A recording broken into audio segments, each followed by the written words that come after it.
Castorice's full kit is here, and she is looking absolutely insane. A 5-star Quantum Remembrance DPS with one of the wildest mechanics we've ever seen, sacrificing her team's HP to unleash devastating attacks and summon her dead dragon.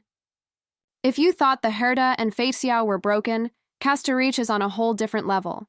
And here's the best part. This kit is straight from the beta.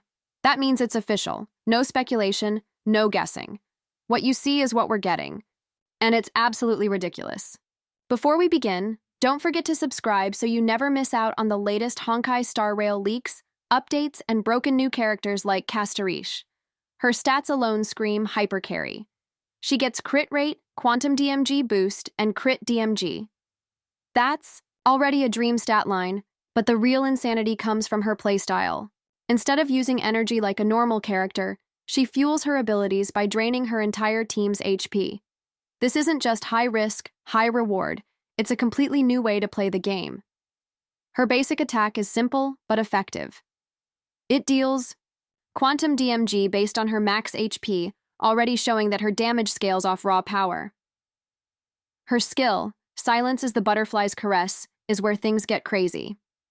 She consumes 40% of all allies' HP to deal massive quantum DMG to a target and splash damage to nearby enemies. And if your team doesn't have enough HP, she drops them straight to 1 HP. She does not care if your team is on death's door. If it means wiping out enemies, she'll take the risk, but that's just the start. When Dead Dragon is on the field, her skill upgrades into Skila Claw, the Doomdrake's Embrace, a stronger AoE joint attack that now consumes 50% of all allies' HP except Dead Dragon. This means she's still draining the team, but Dead Dragon stays safe, making it the perfect tank while she goes berserk. Now let's talk about her ultimate, Death's Roar becomes Renaissance's Bell, because this is where she completely breaks the game. It instantly summons Dead Dragon and creates a field called Lost Netherland, which lowers all enemies' RES. That means Castorice, Dead Dragon, and any other DPS you have will hit even harder. And the best part? Dead Dragon gets to act immediately, so you can start wiping enemies the moment it appears. And Dead Dragon? It's not some weak summon, it's an absolute monster.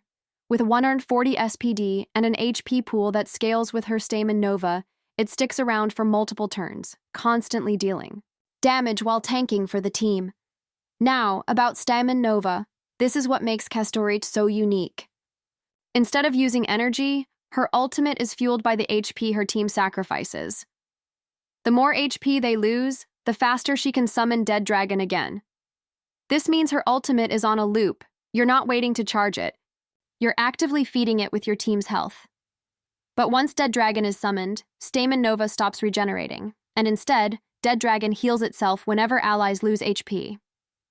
This completely flips her playstyle, from draining HP to needing sustain. So you're constantly balancing HP loss, healing, and keeping Dead Dragon on the field for as long as possible. And then there's her traces, which make her even more broken.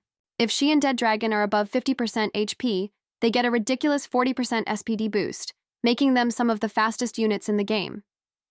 Any excess healing that would normally be wasted is converted into Stamen Nova, so even overhealing her fuels her ultimate. And when Dead Dragon disappears, she heals all allies, making sure your team doesn't completely collapse after all the HP sacrifice. Because Castorice constantly drains her team's HP, she absolutely needs a strong healer. Luocha is basically mandatory for now since his passive healing can keep up with her non-stop HP drain. Gallagher is another top-tier F2P pick since his mechanic is quite similar to Luocha. But of course her best sustain will be Hyacine Wind, Remembrance healer that will get released right after 3.2.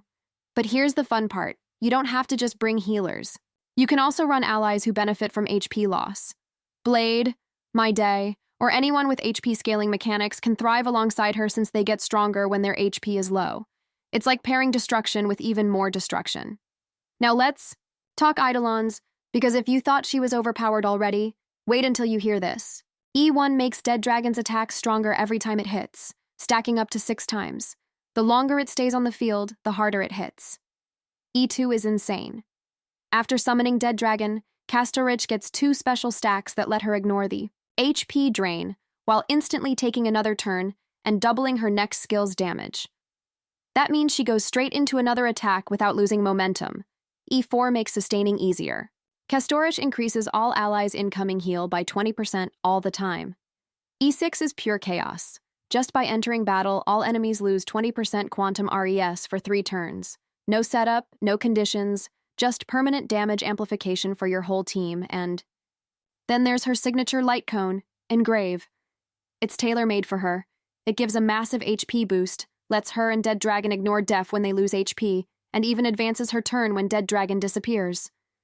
That means she's always cycling between HP loss, summoning Dead Dragon, and resetting her turn order for non-stop pressure. Castorice isn't just strong, she's one of the most unique and overpowered DPS units Honkai Star Rail has ever introduced. She's not a simple hyper carry. She forces you to manage HP, healing, and Dead Dragon's uptime, but if you play her right, she completely takes over fights. If you love high-risk, high-reward characters who can turn battles into absolute carnage, she's a must-pull. But if you're not used to sustain-heavy playstyles, she might take some getting used to. So, are you pulling for Castorice? Does her kit look as broken as it sounds? Let me know in the comments.